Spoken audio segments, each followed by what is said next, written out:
I'm going to casually mention to you something that's very scary indeed, and tell you what the alien agenda is. And it's going to sound very familiar.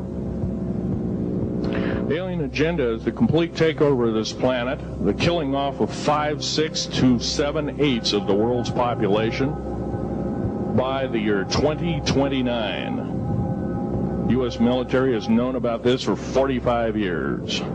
They've told no one.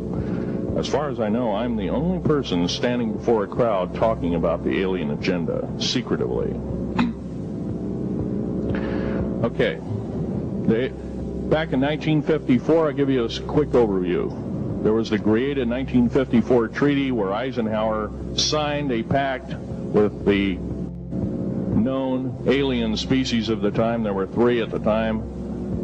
And he said that we're going to deal in high technology, but you can take a few head of cattle and a few human beings and you can experiment on them. It's unthinkable.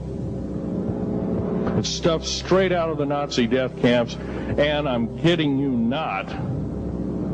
It's plain BS, and it's got to stop. Now, the created 1954 treaty would have been violated. After the great firefight, the alien-human war, I am the only living survivor talking about it worldwide at all. Only one. The other 2 are in nursing homes in Canada, and the Canadian government refuses to allow any U.S. people, including myself, to talk to them because they are afraid of kidnapping. Probably the reason I got shot to pieces and 11 attempts on my life is I am a direct threat to the entire system. The New World Order, the alien agenda is one and the same. It's world takeover and the decimation of the population of this planet. Now, I'm going to tell you something a little bit different about the alien species. The bad news ones, there are 9 races of alien populations. To look at a human being as a bag of food. They're not cannibals. They don't eat the flesh and the bones and all that kind of stuff.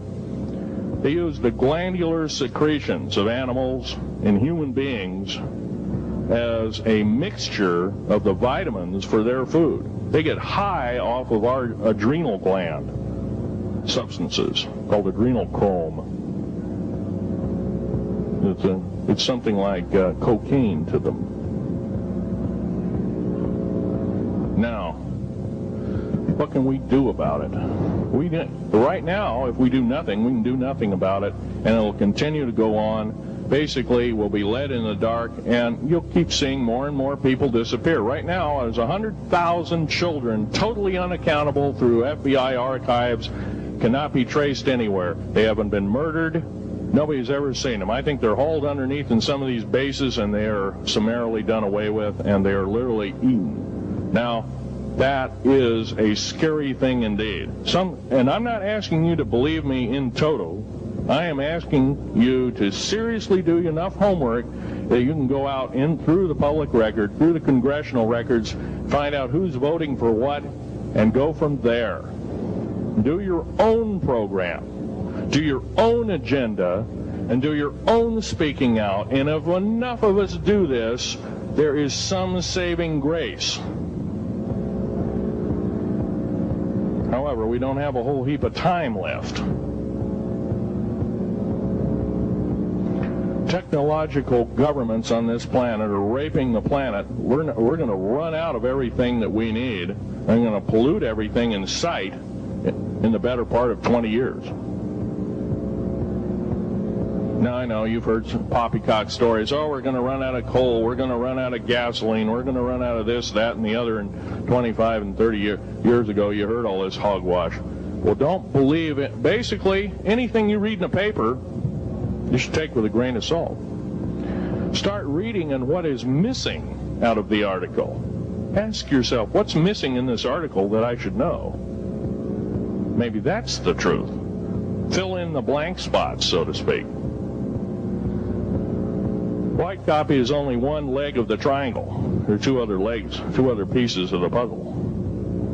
What we have to do as a group of people, concerned people at that, and this group seems to be quite that, is we have to assert ourselves in a way that we've never thought possible. Now, I'm not asking you to do what I'm doing. I'm telling you, what I'm doing is very important. Every one of you is equally important. You wouldn't be in this room otherwise. You know, all these other people out here that didn't come to the lecture, they really don't want to hear it. Yesterday I heard a fellow who says, I'm sorry to say I belong to this military organization, that militant organization. I don't believe in the alien question. There's no proof of it. And so I show him an artifact, and he says, well, that's nice, but that could be lead. Well, I happen to know this isn't lead. It scratches diamond, and it's harder than that. Here's a sapphire that I found. When we blew a mountain apart, all these sapphires fell out. And sapphire has a hardness of 9 right next to the hardness of a diamond. This thing scratches the heck out of it. Let's tear it apart. I'll tell you something. This technology is fine and dandy. At the risk of the human race, at the risk of one human life, it is totally worthless. We have to... The one beautiful thing about the United States of America is we value a human person's life. The minute we lose it, we are dead meat. It is tantamount that we get back to constitutional law, and for our officials not to believe in it or obey it. First of all, for a politician to say, well, I believe in the U.S. Constitution, but I believe in gun control. You can't be a master of two houses. It don't work. What you must do is tell that politician you are disobeying the Constitution of the United States that you're sworn to uphold, and you are in treason territory. Think about what you said.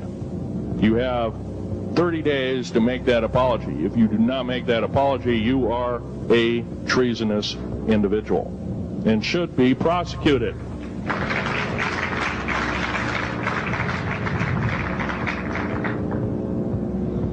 Now, there's a few other things I want to run by you, and they're kind of in rapid-fire order. Area 51 is only one base, one of the 131 bases. Of these 131 bases, I call Area 51 a mega base. It's got more than one base in it. It's Tonopah Test Range, Area 51, S2, S4, Groom Lake, and a host of others. Now, these mega bases are gobbling up our gross national product. Right now we're spending 28% of the gross national product on building underground bases solely. That doesn't count for the defense budget. That doesn't count for the spare parts budget. Doesn't count for any of that at all. And the black budget is dead wrong. It sidesteps the United States Congress and its Constitution of its people and says you're a bunch of morons, you don't need to know. Well, a need-to-know basis is an executive order written during the Eisenhower era right after the created 1954 treaty and is treasonous and illegal in this country and should be overturned and abolished.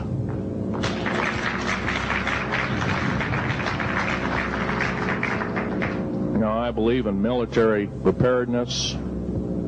I believe in military secrecy to some extent. Because there's always going to be spies out there, and there are always going to be people that want your hunk of territory, your house, or your ground, maybe even a country like that. Most of us remember what this crazy person in Russia, Zhirinovsky, had to say. We want Alaska back. Well, baby, you're not going to get Alaska back without a horrendous fight. Alaska is my land. I was born here in these United States. I have risked my life and limb for these United States, and I love my United States more than my life. And I will defend these United States against all foreign powers, foreign and domestic. Now, every one of you in this room have probably, to some extent, minor or major, done just that. And that is what this country needs. Patriots you are, patriots you are becoming, patriots and Constitution builders you must continue to be. Now, all this alien thing is fine.